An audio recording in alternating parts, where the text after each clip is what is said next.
Hey there kids, it's me, Mr. Creepypasta, and before we get started on tonight's story, I'm going to let you know a little bit more about C.M. Forrest. A new book called Infested, a fast-paced thriller horror novel, is available right now on Amazon, in Kindle, hardcover, and paperback. Something sinister is happening inside the New Leaf building. Olivia wakes on her bedroom floor in a pool of vomit, head spinning. The power is off and her husband is missing. A vicious storm assaults the building, but it's nothing compared to the storm raging outside her apartment door. A parasite has begun invading and possessing the residents, transforming them into twisted, murderous versions of their former selves, with one thing on their mind: to kill. Fans of Resident Evil and the Walking Dead series will love this fast-paced, visceral horror. To find Infested and many other books by C.M. Forrest, click the Amazon link in the description down below. And now, on to tonight's story.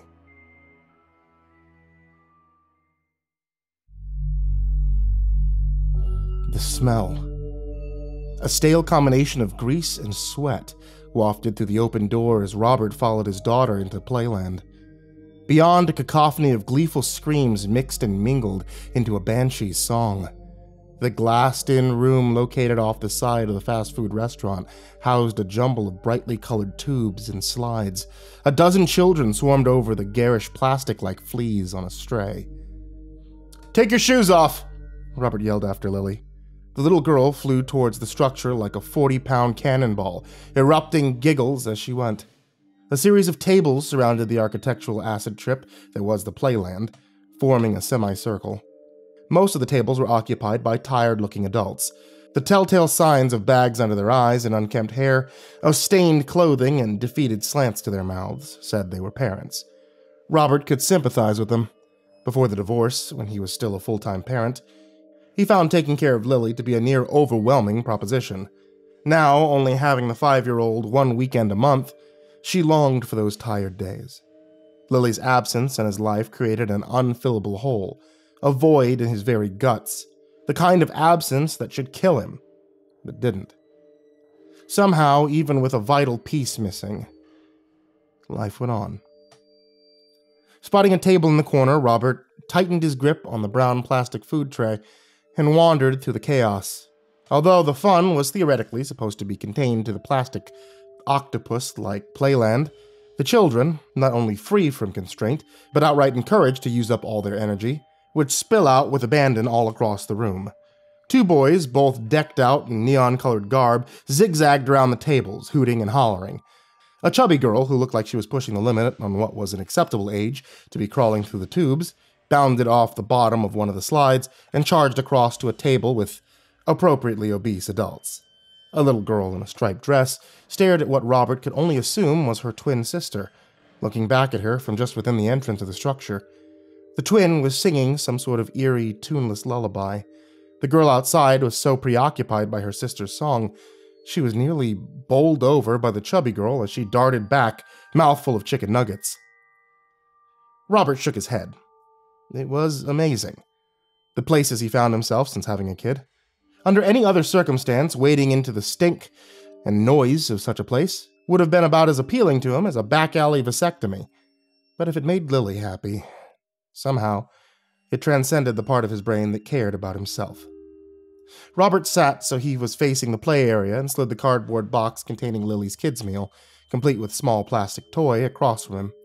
He knew it would have to have been a fool's errand to try and get the girl to eat before playing, but if he arranged her meal, a cheeseburger, fries, and an apple juice, just so, she would return like a carrier pigeon every so often to take a bite. A sudden vibration issued from his pocket. Robert pulled out his cell phone and groaned at what greeted him. It was a message from his ex-wife, Nicole. "When are you dropping Lily off? Jeff wanted to see her before he goes into work tonight." "Jeff. Fucking Jeff," Robert grumbled under his breath. When Nicole had dropped the news to Robert that her new guy, Jeff, would be moving in with her and Lily, it made Robert want to scream. It wasn't Nicole dating again after their divorce that bothered him. In fact, in that regard, Robert felt sorry for the chap. Nicole had been a hard person to live with. No, what really hurt about the whole situation was that, in terms of day-to-day life, Jeff was now effectively Lily's father. Robert's anger began to spike. His fingers flew across the screen. I don't really give a fuck what Jeff wants. I'll bring her home when I'm ready to. Robert looked at his reply for several seconds, his thumb hanging like a guillotine over the send button. Before he could blast his nasty response towards the nearest cell tower, something caught his attention. Lily was calling for him. One of the true miracles of parenthood, Robert discovered, was the almost superhero-like ability to hear your child call out to you. It didn't matter if it was coming from a nightmarish structure filled with the lunatic glee of a dozen other children who, by all accounts, sounded almost identical to each other. Some corner of the parental brain could pull apart the audible layers and pick out that solitary voice as if it was the only sound in existence. Lily, a cherub's grin splitting her tiny face, waved energetically from a clear plastic bubble protruding like a tumor from the side of the playland. The observation window, which was easily 15 feet off the ground and larger than the portholes, peppered throughout, was a hot spot for the tiny people skittering around within.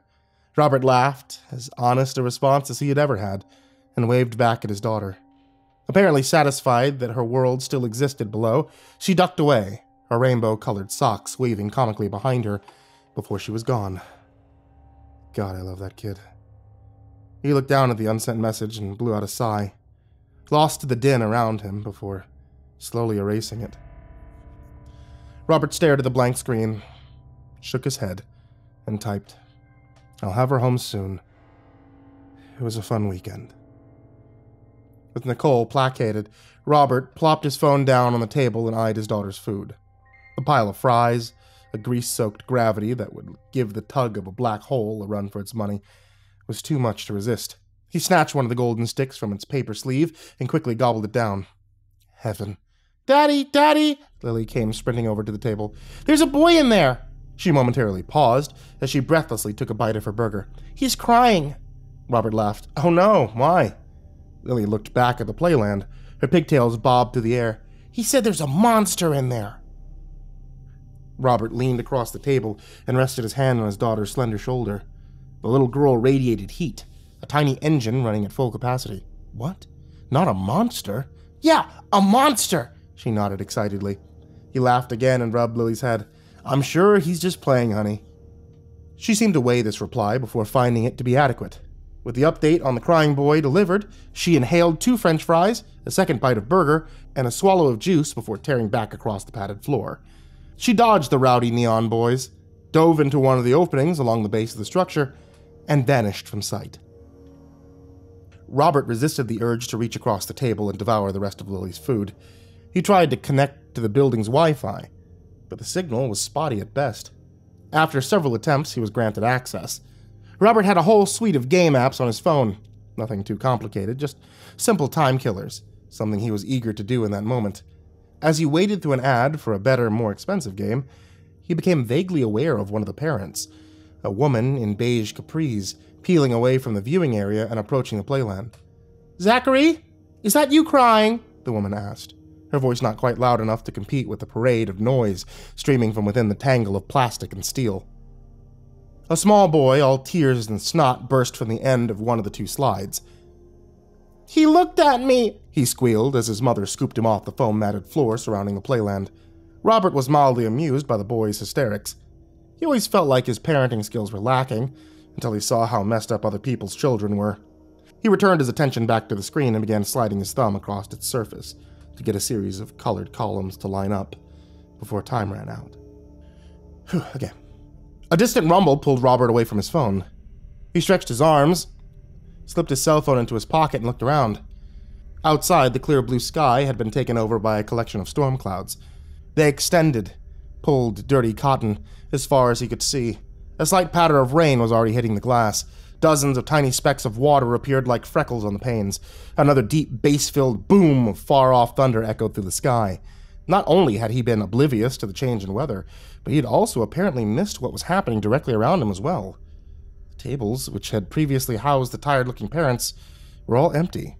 Various cups and used food wrappers, crumpled and encrusted with mustard and finely diced onions, cluttered the tabletops. A single kid's meal box was overturned on the padded floor. The restaurant's mascot, a furry creature who loved hamburgers, stared at Robert from the side of the cardboard. He stood up, his back popping, and noticed Lily's food still sat across from him. The cheeseburger, minus the 2 bites she had taken earlier, remained otherwise untouched. A fly wandered lazily across the bun landscape. "Damn it, Lily." He shook his head, shooing the insect away. His knee-jerk reaction was to scold the child, but then he realized he was the one to blame.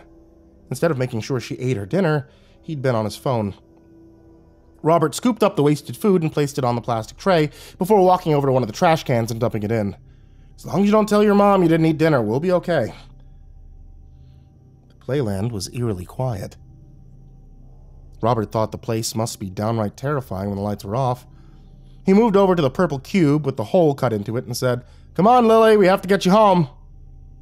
Her running shoes still sat where they fell. They looked comically small to him in that moment, like no human could be so tiny to wear such things. Lily had such a big personality, Robert sometimes forgot how little his daughter was. He bent over and collected them before turning his attention to the entrance. "Lily, your mom is not going to be happy with Daddy if I don't get you home, honey." Robert drummed his fingers on the lip of the plastic rim entrance to the playland. He leaned into the opening and listened for any sound at all. "Lily?" A terrible thought came to him. What if someone's taken her? He shook his head to dislodge the idea from his brain, but a growing level of unease, like some dank fungus flourishing in the darkest of places, kept the horrible possibility present in his mind. "Lily, this isn't funny, baby." Robert stuck his head further into the hole, and his voice immediately echoed back at him, a dozen clones parodying his words. Panic, the likes of which Robert wouldn't have thought possible, certainly not so quickly anyway, raced through his body. He yelled again into the structure. Nothing. Not even the smallest knock or scratch to indicate there was anything alive in the playland at all. He stood back up, spinning in a half circle, expecting to see the child hiding in a corner, hand over mouth, giggling at how good a trick she had just played on Daddy. But the room was empty. In fact, in that moment, it felt more than just empty. It was abandoned. A mausoleum made of colorful materials and cartoon decals. Even the stench of food was absent. Robert blasted through the glass door leading back to the main seating area of the restaurant and darted toward the counter. He knocked into a group of teens mixing various flavors of soda into their cups at the fountain machine. A nasty comment, followed by snickering, was left in his wake. Robert barely heard them, though, as his own breathing, short and rapid, filled his ears. He felt like maybe he was having a heart attack. Why can't I breathe? A girl, not yet 17, if her acne-covered cheeks were to be believed, smiled at Robert from the other side of the counter. The plastic badge on her chest revealed her name to be Edith, a name completely at odds with her apparent young age. "Welcome to my daughter," he cut her off. The unexpected response caused Edith to rock back slightly on her heels, like her voice had physically pushed her.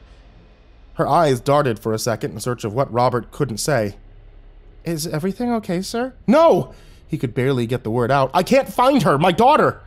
Edith visibly swallowed and glanced around a second time. Where was she, sir?" "She was in the playland. We were eating, and I looked down at my phone for a minute." Only it hadn't been a minute. His attention had been off his daughter for longer than that. "And now I can't find her!" He was aware he was twisting and bending Lily's shoes as he spoke. Edith, eyes wide, called over a young man wearing a black shirt. Robert realized this fellow had been the source of her wandering gaze. His name tag identified him as Timothy, and that he held the coveted position of shift manager. She relayed the message. "Have you checked the bathrooms?" Timothy said. His tone hovered between concerned and annoyed. It was as if he wanted Lily to be found so he wouldn't have to fill out the paperwork that would almost certainly be involved with the lost child. Robert flushed with embarrassment. He hadn't thought of the bathrooms, although he doubted Lily would venture off to the restroom without informing him. She was constantly trying to prove how much of a big girl she'd become. It wasn't completely out of the realm of possibility that she would attempt the trek alone. "No, I haven't." "Okay, Edith, go check the ladies' room for Lily," Robert blurted out. "Go check for Lily." Edith hurried around the counter and headed for the bathrooms.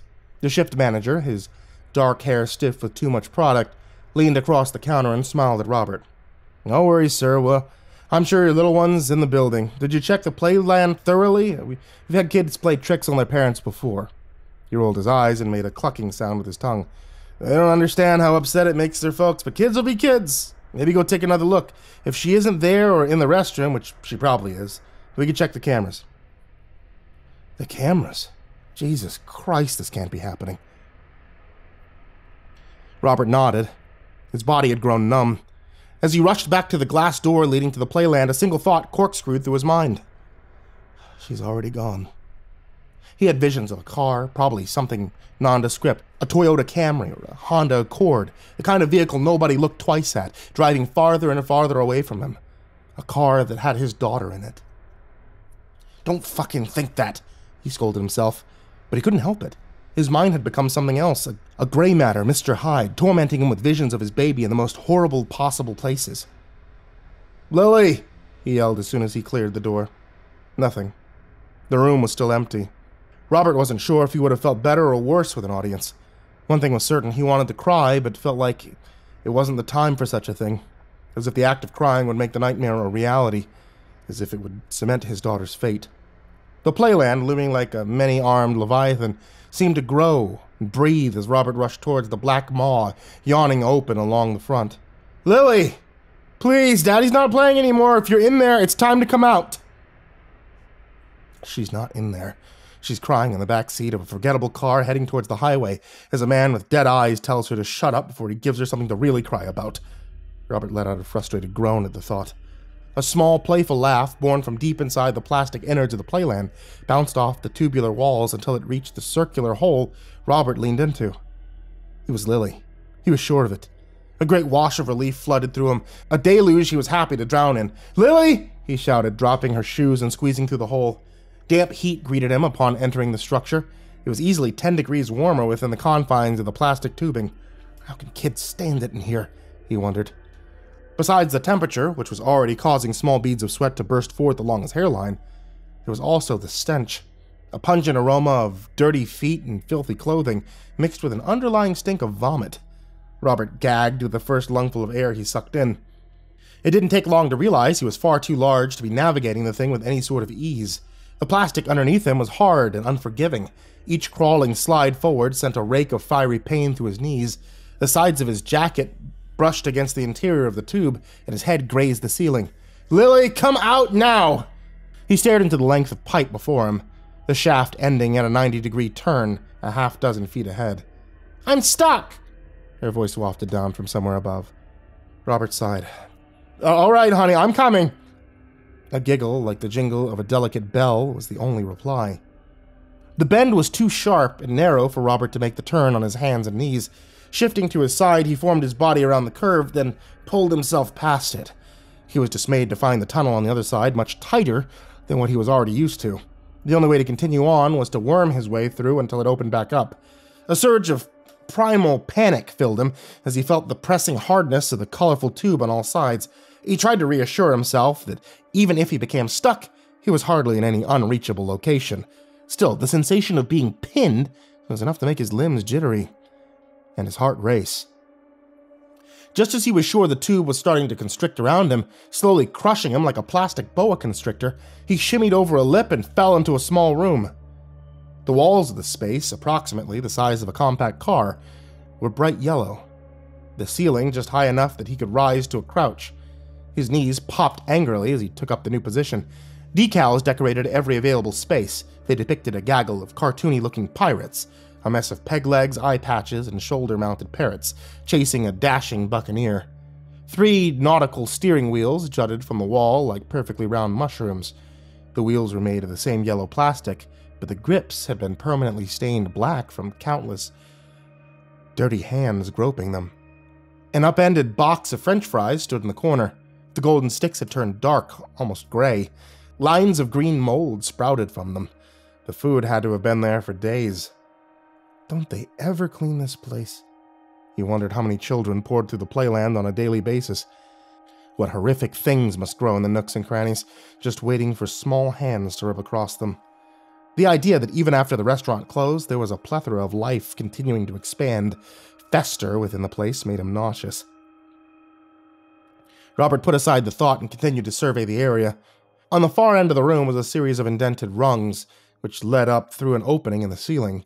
If he was picturing the playland correctly in his mind, the ladder would ascend upwards, bringing him to the plastic observation bubble Lily had waved from earlier.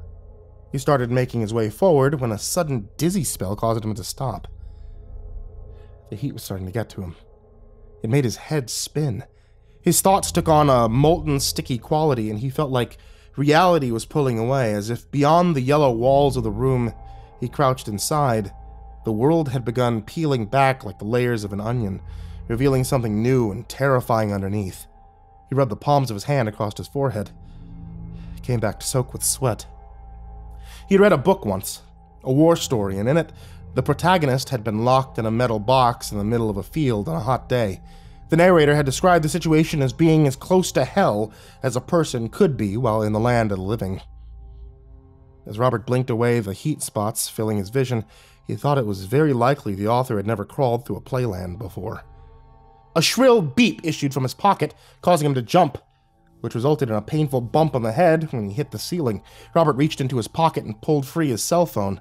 Lit across the screen was a message from Nicole. "Where are you? I expected Lily home an hour ago. Is everything okay?" "Great," Robert sighed. Nicole already thought him incompetent as a father, and now he might have to reveal that he had lost their child at a fast food restaurant. "We got sidetracked, having too much fun. We'll be there soon." His reply grew fuzzy in his sight, and the salt from his sweat stung his eyes. He shoved the phone back in his pocket. Somewhere around above him, there came a knock. It was sudden and light, just faint enough that when Robert leaned forward, he was convinced it hadn't been there at all. But then it came again, this time with more conviction. "Lily, are you still stuck? Daddy's having some trouble here. It'd be really helpful if you could just come back out." Robert fell absolutely still in anticipation of a reply as soon as the words left his lips. A soft whispering sound began to waft through the plastic innards of the structure. It was almost melodic, but Robert couldn't make out any clear words.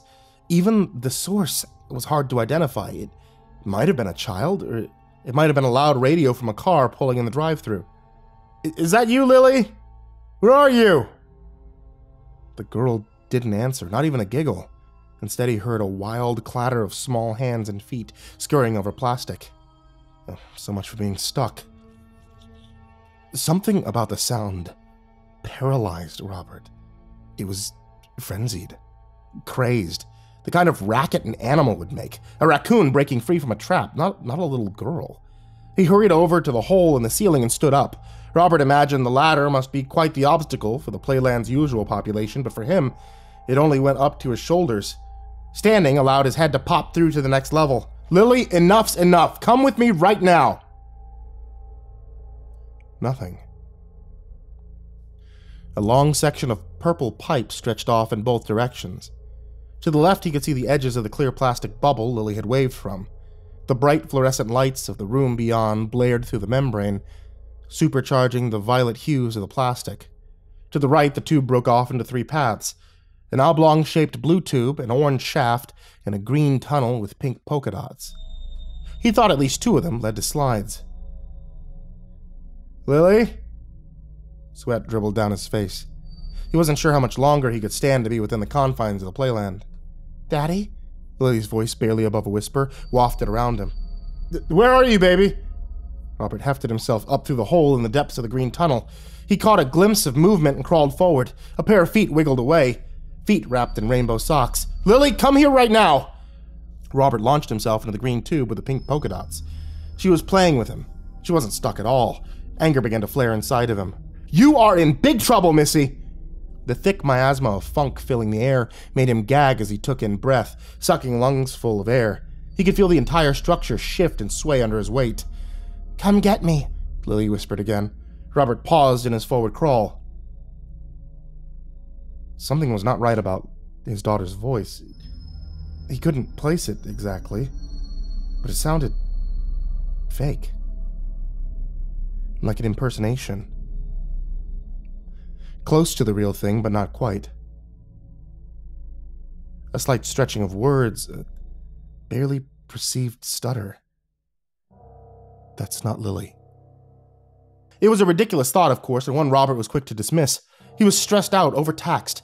The heat was playing with his mind. The acoustics of the playland distorted Lily's words. There was another burst of movement. This time it seemed to emanate from the exterior of the playland's walls. An image of a huge spider scaling the plastic innards of the place flashed through his mind before he could stop it. What was that? Lily? Robert held his breath, waiting for a reply. His heart pounded furiously in his chest. And just when he thought that there would be nothing, a delicate voice began to sing. The sweet little children all like to play. The sweet little children all like to stay. The sweet little children will live forever this day. The tone abruptly changed to something deeper, but still, Lily. We are hungry and must be fed. We are tired and want to sleep in their bed. We will take their faces and go in their stead. The sweat coating his skin turned cold, sending a shiver across his body. He realized he had heard the tune before. The twin girls. The one inside the playland had been looking at her sister, singing the same rhyme. Honey? He found himself crawling forward once again, but this time at a much slower pace. The green tunnel looped around a wide bend before joining the orange shaft. As Robert continued forward, he noticed deep gouges and scratches in the plastic. Little hard orange curls stood out along the floor like somebody had taken 4 knives and dragged them across the walls. What could do this? He had no answers to his question. You're getting so close, Daddy. Robert looked ahead, and there she was, right in front of him, scurrying away. Her rainbow socks, loose and saggy on her feet, bounced and bobbed as she crawled. The girl rocketed from the orange shaft back into the purple tube and continued toward the observation bubble. Lily, stop! Robert shot forward, snatching at her, his fingers gripping the floppy toe of one sock, pulling it free. Just before she disappeared around the corner of the bubble, he saw the newly exposed appendage. Instead of a child's small, delicate foot, the limb was wrinkled and splotchy. Slowly, Robert crawled along until he was fully bathed in the light of the clear bubble. Ahead of him, he could see the huddled form of his daughter, where the tube terminated into a dead end. His breath came in ragged, whistling bursts as he stared at the child. She sat hunched, her face hidden behind her hair. Lily? Movement through the observation dome pulled him away from the child. It was the shift manager, Timothy, entering through the glass door in the room. The man walked with a cocky swagger which affected his entire body, except for his stiff hair. Behind him came Edith. The young woman smiled proudly, and next to her, gripping the cashier's hand, was Lily. The little girl had a strip of toilet paper hanging out of the side of her pants. Lily's eyes lit up when she noticed Robert inside the playland. She waved and laughed, her small finger pointing. She couldn't hear what she said, but her words drew the attention of the 2 employees. Edith appeared to chuckle at the sight of a grown man wedged inside the children's playplace, while Timothy rolled his eyes. Slowly, hesitantly, Robert returned his attention to the child that he had been chasing. His mind suddenly made connections he had no idea existed until that moment. The twins. The little boy crying about a monster trying to take him. A monster that looked just like him. And of course, the lullaby. Robert. The voice coming from the thing before him was much deeper than it had been the other time it spoke, and with a growing fountain of horror filling his body with icy terror. He saw why. It no longer looked like Lily. In fact, it was not a child at all. In the purple haze piercing the plastic of the playland, the thing he had been pursuing now looked exactly like him. Robert tried to back away, but it was too fast. It grabbed him and it pulled him away from the observation bubble. Away from Lily. Away from the light.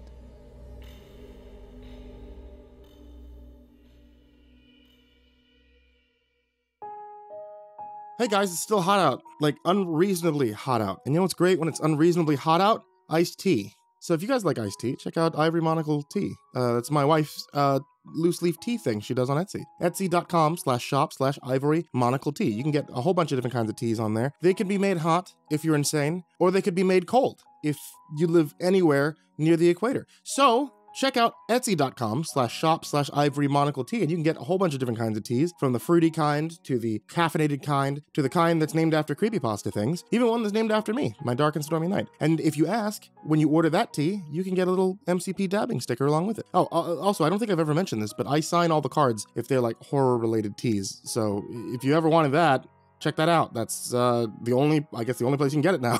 So yeah, check it out. Etsy.com/shop/ivory monocle tea. And as always, I want to give a very big thank you to everybody who supports me on Patreon. Thank you so much. A very big thank you to Jordan Alexander Sanchez, Stephanie Butler, Reaper61167, Bobby Carmen, Tristan Pelton, Chance Burnett, Diana Kraus, Vicky McQuickie, Sam High, Crusader Chocobo, Spooky Shell, Adam Maros, Grand Moth the Milky, Big Smoke 369, Captain Scurvy, Salty Irish Poet, Esteban, Braden Morris, Nate Cull, Horror Fan 1212, Hour Minute Second Time, Kyle Resnack, David Martin, Scarrington the Unkempt, Robert Malcolm, Angela, Spanky, Snoochie Boochie, Seclude, Lupita Galvin, That Creepy Chick, Tyler Fletcher, Merxenum, Red Shadow Cat, Xavier the Cheyenne, Demix, Sean Catabaker, 6 Gay Rats in a Trenchcoat, Turtleman, Rob Like Sharp Things, Cryolinian, Xavier Graphius, Lord Life's Best, Goring Tramagasi, Maria Walker, Emily Mitchell, Crazy Kid, Mr. Marcus Blitz, Eka Limchok, Dirt Diver 030, Matt Bach, Voice of Sand, Coffee Zombie, Hidden Tiger, Shelly J, Jeremy H, Psychomel, Nana, Deleted Account, Melted Lake, Tali Sue, William King, Darth Miver, Michael Ortiz, Titanic Aries, Bardo Hawk 764, Lambda M98, Harley, Sashi Suzaku, Cronut 509, Kaylee Ambrose, Suji Campbell, Stricken, Freddy Krueger, Happy Birthday Jason Wilson, Lisa Cottrell, Caspian, Hades Nephew, Tater Chip, Acid System, Prozac and Pancake Appreciation Society, Benjamin Welvert, Cryptic Nightmares, Kiri the Sloth, Fester's Lampshade, Sky Harbor, Nico Kyle, Rafael Rodriguez, The Ginger Bros, Aaron Stormcrow, Daniel Polson, and